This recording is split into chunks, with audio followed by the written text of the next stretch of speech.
Welcome back. So I have done a series of videos recently exposing how language is being twisted.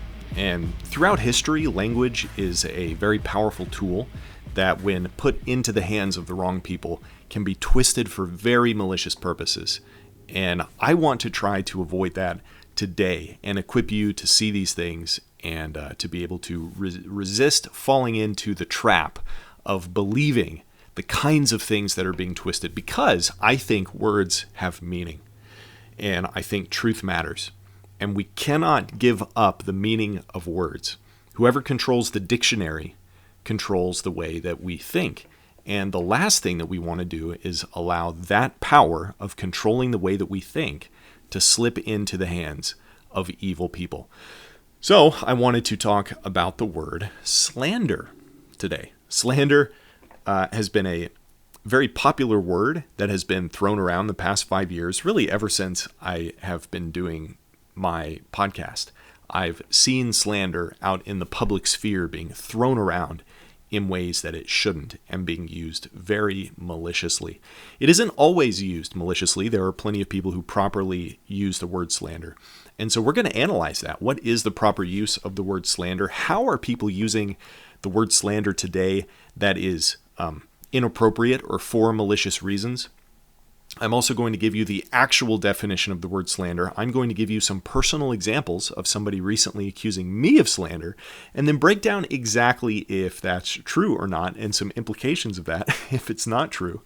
And then also, I want to help you to expect these accusations if you're out in the public sphere in this ever increasingly online world where anybody can share opinions and tons of people can see those opinions. If you do that, then and if you're actually sharing true opinions, you are likely going to be called a slanderer. And so if you receive those accusations unjustly, I want to prepare you for that, and then also equip you to see what's really happening behind the scenes when you see this happening out in the wild. So first, how are people actually using the word slander inappropriately? Well, first, here's what people seem broadly to be using the word slander to mean. It seems to mean, and this is not the correct definition of slander, but here's how people are actually using it. If you say something about me or someone that I like that I disagree with, then you're a slanderer. So basically, if you say something that I disagree with about a person or about a group of people or about me, that's what makes you a slanderer. Which is pretty interesting, and hopefully you see the hypocrisy built into this already.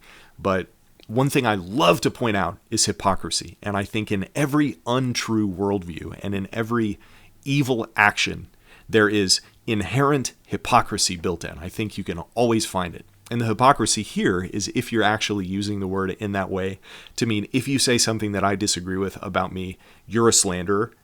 Well, what that means is that person, if they accuse you of being a slanderer because you say something that they disagree with, then actually, by that exact same definition, they're slandering you because you disagree with them. They're calling you a slanderer. You disagree with that. Therefore, they're slandering you by exactly the same definition. And so why would people do this? Obviously, that's not the real definition. This is a twisting. This is a manipulation. And of course, they don't want you to see that you can turn it around on them. And I don't even recommend turning it around on them in that way, because we don't want to use, we don't want to give in to their evil manipulation of words. We don't want this idea of slander meaning saying things that I disagree with to fly. We don't want that. That's not good, because words have meaning, and we cannot let evil people control the dictionary. So why would people do this? Well, first, it seems like this is obviously an attempt to silence people. It seems like only people who hate our God-given right of free speech would actually use this word in this way and just throw out anybody who says anything that I disagree with is a slanderer. That's obviously a hatred of free speech. That's a hatred of liberty. People are actually allowed to have very stupid opinions. People are even allowed to have the stupid opinion of calling you a slanderer if you're not. That's actually what free speech means. And so one really good way for us to defend ourselves against this is to just not be offended when people have stupid opinions. The number of stupid opinions in the world is legion. And so if you just don't get offended when somebody has a stupid opinion, even when it's directed at you, and realize, yeah, they actually have the freedom to have their stupid opinion, the world is a better place. At least you will be a much more joyful and happy and more self-controlled person if that happens, if you have this idea in mind. But they hate free speech. They hate liberty. It's not good. But also, it allows you to do a few different things at once. It allows you to shut down your opponents. It allows you to silence them, to censor them, if people actually believe what you say, that they're a slanderer. Especially if you have some kind of platform and you call somebody with a smaller platform a slanderer. That is a really good way to socially pressure somebody to back off. Very effective. It's also a very popular tactic of the left. The left does this all the time, and arguably, I'd say no matter who does this is a leftist tactic. It's a very dishonest, and forget right and left. It's an evil tactic. It's dishonest. It's effeminate. And so it also, in addition to those other things, it allows you to make yourself a victim. It allows you to say, this person's doing something bad to me. It allows you to divert from actually engaging with the argument, whatever it is. If somebody says, hey, you're doing this, or hey, your ideas are bad, and here's why. If you just say, well, hey, look, this person is slandering me. Well, obviously, if somebody is slandering you, you don't actually have to take that person seriously. And so, in order to not take that person seriously, just brand them a slanderer. That's an easy solution. Win-win. You get to make yourself a victim. You get to silence the people you don't like. And you don't actually have to confront the argument head on like a man. It seems like a pretty good strategy. The only problem with it is that it is completely, utterly evil and absolutely corrupt. And that's the way that people are using it these days a lot. This is very similar, I think, to the tactic that we would see a lot with the left back in 2020. Anybody that you disagreed with was a Nazi if you were a leftist. If they like Trump, if they are against abortion, if whatever it is, then they're a Nazi because they want to, well, what they would say is exercise some kind of control over your body. But the irony is something like abortion is actually you exercising unjust control on somebody else's body. So it's if the person acting like a fascist over other people is Hitler, then actually the leftists are Hitler, which ironically is actually something that I've been arguing on my channel for quite a while. Hitler was not actually right-wing. Hitler was a leftist. And so the people who are this new swath of angry keyboard warriors who are acting exactly like the leftists act, they're not right-wing. They might think they're right-wing. Hitler might have thought that he was conservative. He might have thought that he was right-wing. I don't know that he did. He probably thought he was conservative in some way. The word conservative wasn't used that way back then in the same way that we use it now. But he probably thought in some way that he was conservative. But in reality, he wasn't. See, he wasn't right-wing. He wanted big government. He wanted control. He wanted censorship. He wanted to destroy his enemies. And this manipulating the word slander in order to silence your opponents and shut them down and censor them and lie about them is exactly the same kind of tactic. So anyway, when the leftists would basically disagree with you, you're literally a Nazi. It got so, it went to the point of actually becoming a meme. Like you can look up memes, literally Hitler. You're literally Hitler if you do this. and it was so stupid that it became a meme. So people started to realize how stupid it was. But incidentally, now we actually do have Nazis running around. And this is evidenced by the fact of Kanye West's new song, Heil Hitler. If you haven't seen that, I don't really recommend it, but it's probably good that you watch it just to know what's going on in the world. It's really bad. It's not good. And this kind of thing is becoming more popular now. So it's not that the leftists were right. They were lying. They were calling people who were not Nazis, which I think partially actually opened the door for actual people who are anti-Semitic and actually agree with Nazi ideology to enter into the world, which is terrible. It's crazy. So, in other words, they like enabled this to happen. They opened the door for it. Really bad. So this new wave, so that was the old woke. The new wave of woke actually are Nazis now, like Kanye West. And then, instead of calling you a Nazi, their plan is to call you a Zionist or an Israel shill if you disagree with them. So in other words, it's exactly the same tactic. They want to say, hey, you're a Zionist. Well, we shouldn't take you seriously. You're an Israel shill. They're giving you money. Israel. I wish somebody was giving me money to say the things that I said. I guess that's a plug for my Patreon. I have a handful of patrons. So feel free, if you want to give me money for the things that I say, hey, bring it on. But it's hilarious that I was called a Nazi for supporting Trump back in 2020. And now I'm being called a Zionist, which is probably a really good spot to be in if you're being accused of both things, and they're both not true. I'm probably somewhere sort of close to being right about whatever I believe if I'm getting both of those accusations from both sides. And so, in other words, if you disagree with me, you are this thing that nobody should take seriously. You're a Zionist, you're a shill, you're a Nazi, whatever.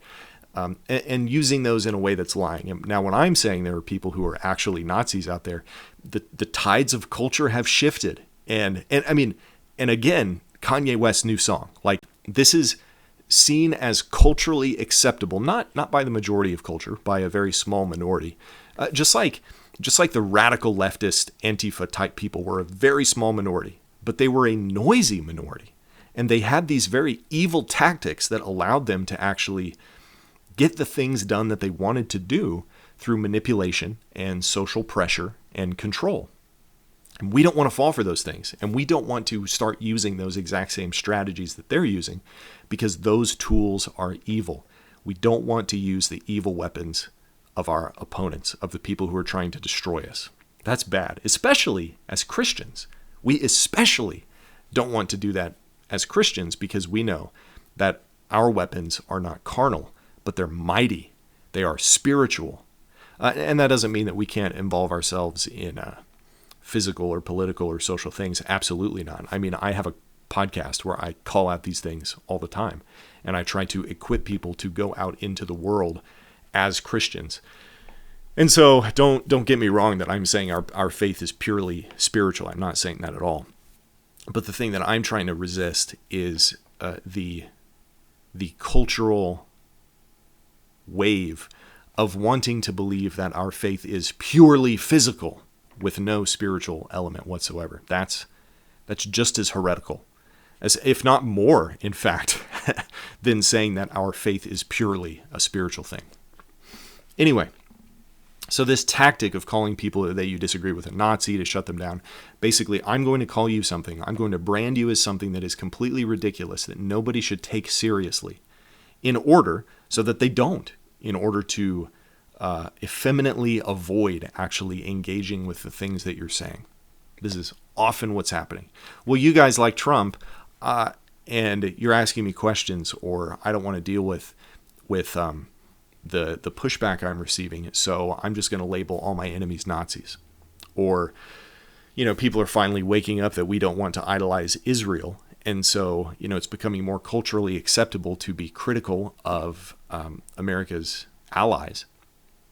And so, therefore, if you disagree, if you think we shouldn't, if terrorists shouldn't be allowed to invade a country, some other country, then, you're a Zionist.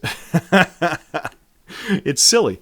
But, and then for a long time, on both sides, if you would call out the direction that these people are going, like, hey, you're agreeing with a lot of things that, like, skinheads agree with. You're agreeing with a lot of things that actual racists, that actual anti-Semites, that actual Nazis believe. That's kind of a problem. This is a bad direction you're going in. You shouldn't be going in this direction. And then the response is, well, you're slandering me. It is exactly the same kind of tactic. It is meant to shut a person down. They would say, oh, I'm just noticing things. And if you think I'm a Nazi for just noticing things, you're a slanderer, which is a ridiculous tactic. It's stupid. Instead of actually, like a man, dealing with the issues directly, they want to divert and to call you names. This is ad hominem at its finest. Ad hominem. You might hear this word being thrown around because often what's the funny thing about logical fallacies? Logical fallacies really do exist. One popular one that people like to throw around is straw man and ad hominem. Those are probably the most popular two that everybody knows. And what I'm seeing as people are starting to learn about these logical fallacies, people will throw them out totally inappropriately. Like, yeah, in actually reasonable conversations where somebody is absolutely not doing a straw man. People have accused me of this, of both of these things. Well, this is an ad hominem. And it's like, that's not even the definition of ad hominem. What you're doing is a straw man. What I did wasn't even remotely close to a straw man. That's crazy. And then, ironically, to build somebody's argument up as this like fallacious thing and just knock it down and say, oh, look, it's a fallacy, so I'm going to knock it down easily. That's actually a straw man argument. Just to say, and ironically, to also say, well, your argument is fallacious, therefore it's wrong. That's actually a fallacy. That's actually ad hominem. You're just calling something a name and you're saying, I don't have to deal with it because it is this thing. It is a fallacy. So this tactic is pervasive. It's all over the place. It's done in so many ways, and often it's done with this word, slander. So now that I've kind of broken down how slander is used to victimize people, to shut down their opponents, and to manipulate people into not taking a certain argument seriously, what is the actual definition of the word slander? So there are, in the example that I am going to be giving later, in the personal example, the accusation of slander is coming from a professing Christian. It's coming, ironically, right? It's coming from somebody within the Christian sphere. And so I think the biblical definition of slander is important. But what I also want to do is cover the common legal definition of the word slander. The idea of slander is more common in the New Testament, but the idea of lying about somebody maliciously is throughout the Bible, obviously. And so there are other examples we can look at.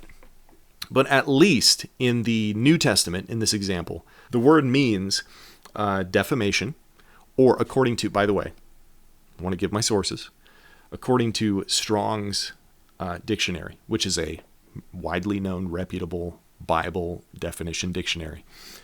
So it means backbiting, evil speaking, or defamation are synonyms of the word slander as is used in the New Testament.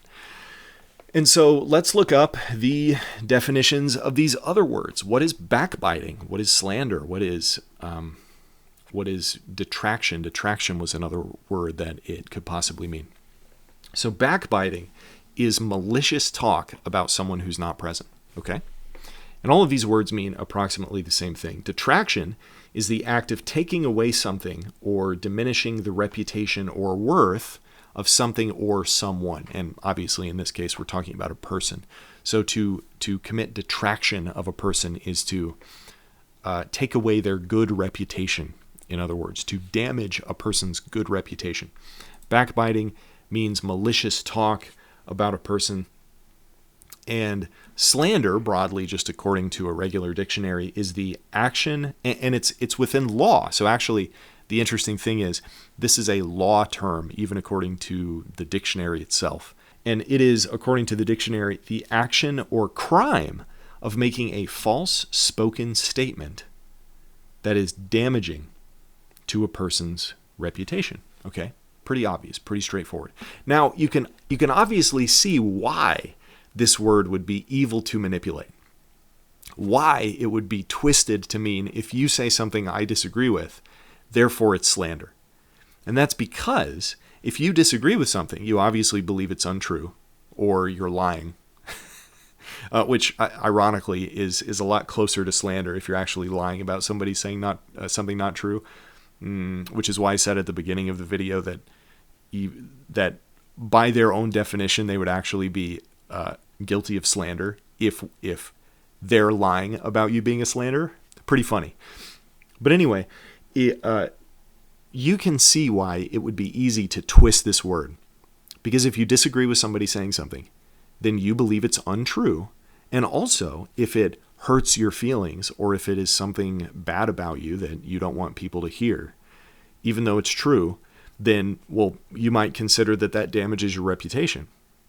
Even though a key element in slander is actually that it damages somebody's good reputation. If somebody's evil, like if I say, yeah, Hitler murdered a bunch of Jews, I'm not slandering Hitler. That's just a fact. It makes him look bad, yes. But it doesn't damage his good reputation because he doesn't have a good reputation to damage. Just because, and this can be applied into other situations as well. Just because somebody has people who like them, it doesn't mean that they have a good reputation. If somebody is doing something immoral, so like, in other words, reputation supersedes people's opinions about you. Slander is not damaging people's opinions about you.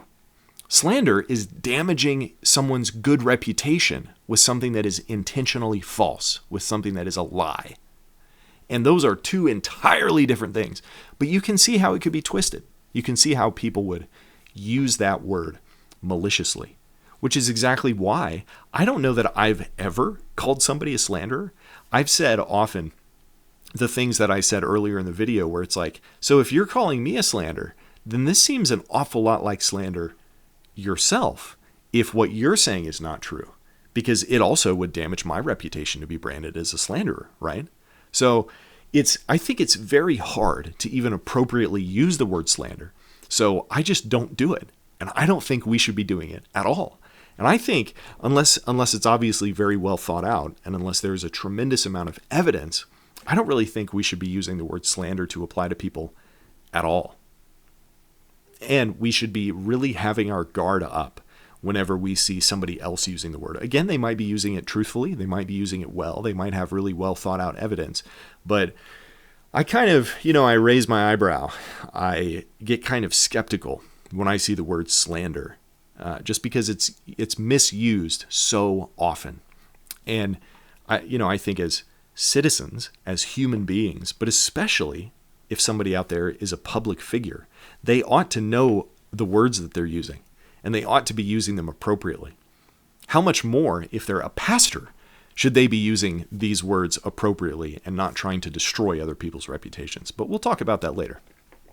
So legally, what is the definition of slander? Defamation is kind of the umbrella term. So let's look at defamation. Defamation is a statement that injures a third party's reputation.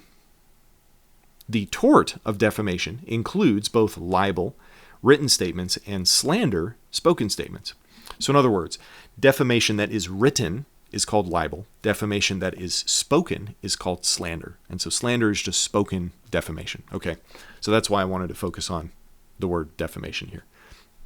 State common law and statutory laws governs defamation actions, and each state varies in their standards for defamation and potential damages. But defamation here's an important note.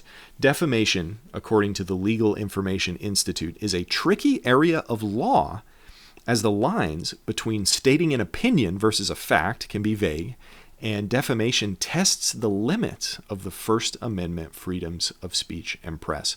So there have been loads of situations in courts where somebody said something absolutely awful about a person, but if they believed it was true, it was thrown out.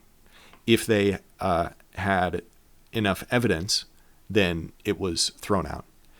If it was arguable that what they said was true or not, it was thrown out. So it is, in other words, it's very hard, even legally, to actually accuse somebody of defamation, because we have freedom of speech, again, because we should not hate freedom of speech even when somebody's evil speech is targeting us, because that's stupid. That's hypocrisy.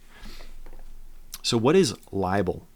Libel is a method of defamation expressed by print. Now, so therefore, on social media, when people accuse you of slander, what they're actually saying is libel. But yeah, I'll let it slide. That's fine. I'm not going to say we should be using the word libel instead of slander, because I think in common language we understand what people mean when they say slander. Well, although a lot of people use the word slander, they have no idea what it means. So libel is a method of defamation expressed by print that is injurious to a person's reputation, exposes a person to public hatred, contempt, or ridicule, or injures a person in their business or profession. Now, ironically, people have done this to me, and has it damaged my reputation? I don't know, arguably. But am I going to accuse people of slander? Again, no, because people can have free speech. It's totally okay. Let's see. Here's an interesting element of defamation. To prove defamation, here are the things that we have to do to prove defamation in court. 1, a false statement purporting to be fact. So if somebody says something that purports to be a fact, that is not just their opinion, that is one of the things that have to be proven. All 4 of these things have to be proven. But one of the things is a false statement purporting to be fact. 2 is a publication or communication of that statement to a third person. So in other words, some kind of statement that is also being delivered to another person, or in other words, shared online, etc. That has to be proven. Those are well, the first one's hard, but the second one is easy to prove. If something was shared, then it was shared, right? But the third point is fault amounting to at least negligence. So in other words, somebody, if they actually believed what they said, and if they have some reasonable amount of evidence to believe what they said, it's not defamation. Because they weren't being negligent, right? So if they were at least negligent, they could at least be negligent, but at most, other things that they could be is, hypothetically, they could be actually malicious. Like somebody could actually go out and be malicious, trying to lie about a person. But at least they would be negligent. And actually, it's really hard for a person to be negligent, I think. If somebody is actually sharing something that they legitimately believe is true, it's pretty hard for a person to be negligent. And then 4, the fourth thing that has to be proven, and all 4 of these things have to be proven for something to be defamation, is some harm caused to the reputation of the person or entity who is the subject of the statement. So harm. So in other words, you could say something that is harmful to a person and not fit the other 3. It's not defamation. You could hit 3 of those marks and not all 4, and it's not defamation. Okay, so that's legally how defamation works. And even according to American law, it's very hard to actually nail somebody on defamation, or therefore slander or libel, because free speech, right? It has to be intentional, it has to be a lie, and it has to damage somebody's reputation. And if it does not do those things, then it's actually not slander. And at best, what you're doing, if you're actually accusing someone of slander and they don't meet all of those criteria, you're actually lying about them. Now, I'm not going to call it slander. At worst, it's slander. But at best, it's just a lie. And lying is bad, right? Lying isn't something that we ought to be doing. So the next thing I wanted to do is, now that I've covered the actual definition of slander, I wanted to give a really good explanation, or show you an example of somebody accusing me personally of slander. This is a pastor. We have talked about him on the show before. His name is Eric Kahn. And here we have a post of mine where something I didn't cover on the show, but I'll just give you some context. There was a big Reformed ministry organization called G3. And the president of G3, named Josh Bice, he stepped down, or he was forced to step down, and he was also removed from eldership at his church, according to this statement from G3 Ministries that I shared. Because he was making anonymous accounts meant to undermine people in his own ministry And then he lied to his elders about it. So they confronted him about this, and he denied it up until the point where he finally accepted, basically because he was caught and there was no other, he couldn't get out of it at that point. So he only accepted and quote unquote, started to repent because he was caught, which I don't know if that would be considered true repentance. But anyway, that's what the statement was about. That was the statement that I shared from G3. And so I posted basically a very short summary of this statement on X where I said, insane story. Pastor Josh Buice created anonymous accounts to undermine the elders at his own church and speakers at his own conference. That's all I said. Now I ask you, is that slander? Is summarizing an article, not even an article, is sharing and summarizing a statement from a ministry slanderous? If what I said was slanderous, then is what the church said slanderous? But also, it's factual. It really happened. And so, I have no idea what is going through this dude's mind. Now, I have a theory. And so here's what happened. Somebody commented on my post, and I read this as a joke. I think it was pretty funny. One of Eric Kahn's associates is Joel Webbon, and we've done a lot of talking about Joel Webbon. And he recently attended the Trash World conference that Joel Webbon was also at, of course. And so this commenter, he said, must have learned it, Josh Buice. In other words, Josh Buice must have learned his anonymous account, subversive anonymous account making.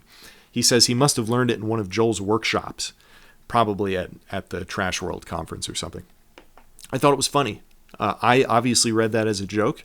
I highly doubt he was being serious, but that's something to talk to him about, if that's true or not. I think obviously it was a joke. And then somebody shares this.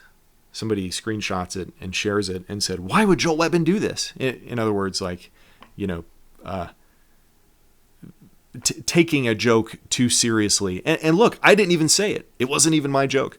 But Eric Kahn decides to say, your daily reminder that Cody Lawrence is an unrepentant slanderer in a CREC church. He has received no church discipline. So I would like to ask, and I did, and he actually didn't respond to me because he's blocked me. So he's cool with talking about me behind my back. But he says, I'm an unrepentant slanderer. Here is an example of slander. What did I say that was slanderous? What did I say that was a lie? What did I say that was intentionally malicious? And what did I say that would damage a person's good reputation? Because in this case, does Josh Buice have a good reputation? Well, no. He was removed from eldership. He's not a pastor anymore. He was forced to step down from the organization that he was a president of. So actually, in this case, none of the marks of slander actually apply even remotely close to what I said. Now, you could accuse the commenter of slander, and it would be slightly more reasonable, except anybody with eyeballs in their heads and 2 brain cells to knock around would realize, well, that's a joke. It's also an opinion. This obviously wasn't stated as fact, but go argue about that if you think it was. I just thought it was a funny joke, but you can go ask him directly if you want to. I just thought it was funny, and I am being called a slanderer for it. Now, I would ask you, is this appropriate behavior for a pastor to have, for somebody proclaiming to be a pastor, from somebody who shepherds people, from somebody who is supposed to meet the biblical qualifications of pastoring? Can pastors lie about people like this? Because this just to me seems like an absolute blatant lie. But hey, I'll give another example because he seemed to have it out for me. Here's another example. I made a couple of posts. This was months ago. I made these posts. Commenting, speaking of anonymous accounts, it seemed, this just popped into my head, but it seems like Eric gets really triggered when, and this is my opinion, I'm not stating it as fact, it is factually my opinion that it seems like Eric gets really triggered when you talk about anonymous accounts. Could that have anything to do with this? I don't know, because both of these posts actually have to do with anonymous accounts. But anyway, the point that I was making in this post and the previous post that this was a follow-up to was that anonymous accounts that love Hitler, there's a lot of them, anonymous accounts that post Hitler pictures and talk about how cool Hitler is. I said, these people, they seem to be unchurched. These people with these accounts, they're unchurched. They're not Christians, or they are not impacted by Christian culture, or else they would know better. This is bad. And a lot of them are claiming to be Christians. So my point was, I highly doubt that a lot of these people go to church. And then a lot of anonymous accounts they replied to me and they said, well, I go to church. I go to church. I go to church. And how much trust would you put in anonymous accounts that love Hitler? I don't put any trust in anonymous accounts that love Hitler. So I don't, so the point I was making in this post was, let's just believe that they go to church. Let's just believe that all these anonymous accounts that love Hitler go to church. Therefore, if their church knows about that behavior and they're not actually taking steps to discipline these people, and by discipline, what I mean is to constructively, if somebody has discipline, that's the way I'm using the word. I don't mean like formal church discipline. Although if somebody refuses to repent of like awful things that they do, then it could lead to formal church discipline. But when I say discipline and that churches should be working on disciplining the people in their churches, I mean like a father, a person in the army disciplines themselves, or a father disciplines his child through his life. Things like that. A person should have discipline. They should have self-control. They should be a moral and good person. So, in other words, long story short, all that to say is, my point was, accounts who like Hitler seem to either be unchurched, they're either unchurched, or they go to bad churches if the churches don't know about their behavior. Is that slander? Eric Kahn says, ironic that a man given to slandering other Christians goes to a CREC church that does not hold him accountable for his lies. Is me sharing my opinion a lie? How do you know it's a lie if they're anonymous? There are so many questions here that make absolutely no sense. And also, another thing that I kind of wondered about is, why would he bring my denomination into this? I don't know that I've publicized my denomination, so I actually don't know how he figured that out, but that's kind of fishy. And also, well, he seems to have some kind of beef with the CREC, but I'm going to be a man. I'm going to be masculine. I'm going to not be a coward, and I'm actually going to deal with the argument instead of throwing ad hominems or trying to detract from the argument. I'm actually going to deal with the argument itself, and the argument itself is trash. Neither of these are examples of slander. And it seems like these are the examples that he's chosen to find as slander about me, which is hilarious, because if that's the best he can do, then I'm in a pretty good spot. So neither of these examples, even if you disagree with me, even if you think that anonymous accounts who love Hitler do go to church and they go to a really good church, even if you think that, and there actually are, unfortunately, people in the world who really do think that. Maybe Eric Kahn's one of them. I don't know. That's still not slander. Even if I'm wrong, then I'm wrong, but it's not slander. Even if I'm wrong, I'm not even necessarily lying, because this is my opinion. What I'm sharing is a true opinion. And it's not even confirmable either way, because they're anonymous accounts. So it seems like, instead of actually fitting the examples of, or the prerequisites for slander, what this actually fits is the prerequisites of this leftist tactic that I covered at the beginning of the video, where people will, they want to silence their enemies. They want to give them social pressure by like, ooh, bringing my denomination into this. What do I care? I quit my job back in 2020 because of vaccine mandates. They were going to impose vaccine mandates. I quit my job. I wasn't going to deal with it. So I do not care one bit about social pressure. It kind of bugs me that somebody would do that, though. That seems to be kind of an effeminate tactic, kind of weak. Instead of dealing with the argument directly and saying, Cody is wrong, and here are 3 reasons why, he's saying, well, look, he's a member of the CREC, and he's also slandering people. And here's an example that has nothing to do with actual slander. That's hilarious. It perfectly fits the examples that I was giving earlier of, well, obviously, he hates that I share my opinions. And people will. If you say true things, even if you share opinions that people disagree with, the claws will come out. The keyboard warriors will rage. You will be attacked by anonymous accounts full force if you hit just the right targets with your words. And evidently, I did with my anonymous account words, because, I mean, if there's anything I can't stand, it's effeminate men who refuse to show their faces and just attack other people online. Like, that's effeminacy. But these people are a dime a dozen. So finally, how do you equip yourself to deal with things like this when you see them, if they happen to you, or if you see them out in the wild? Well, first, only say things. Here's really the main conclusion to all this. Only say things that you really believe are true. If you really believe the things that you say, and you really aren't a hothead, or you have some anonymous account where you go attack people with no evidence, if you really sincerely believe the things you say are true, and only say those things that you sincerely believe are true, you're not going to be a slanderer. It's that easy. It's really not hard.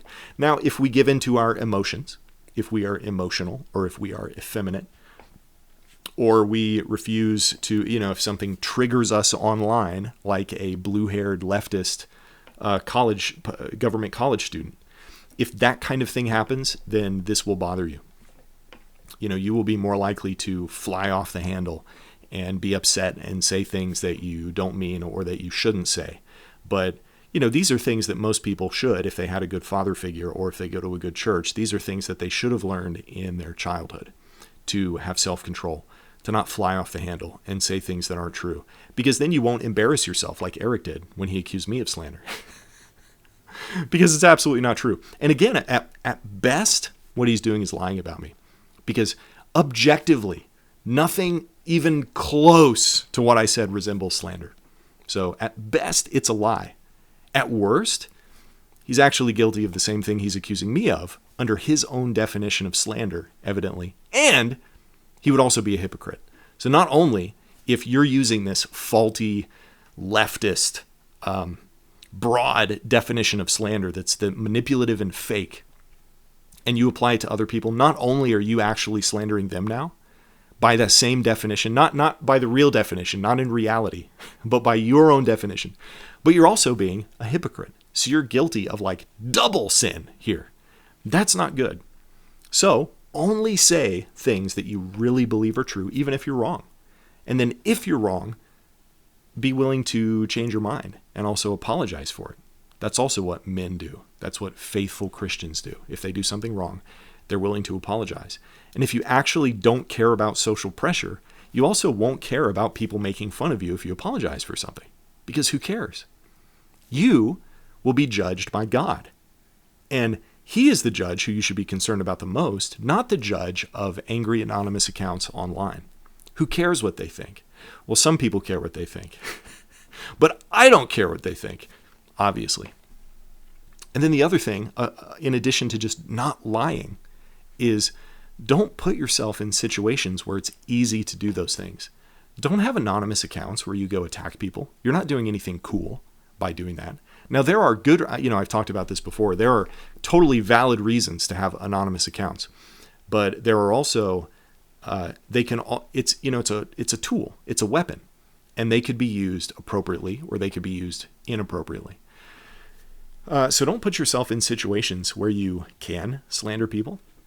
If you receive the accusation yourself, if you know the proper definition of slander, you can take solace in knowing that by their own definition, actually they're the ones slandering you. And then you can laugh about it. And then you can go on about your day and be joyful and then not be offended by these things. So hopefully that was educational. If you have any questions or pushback, feel free to leave it in the comments like a man. Or if you're a woman, like a faithful Christian, like a normal human being, somebody who's not an angry keyboard warrior, And also give me some more words that are being twisted, because we've already covered the word nation and the word egalitarianism, and I think I've done one or two more, and now we're covering the word slander. So if you think of any other words that are being manipulated by the cultural rot that is ever encroaching on our lives, then feel free to leave that in the comments, and I might do a video on that too. God bless, and I will catch you next time.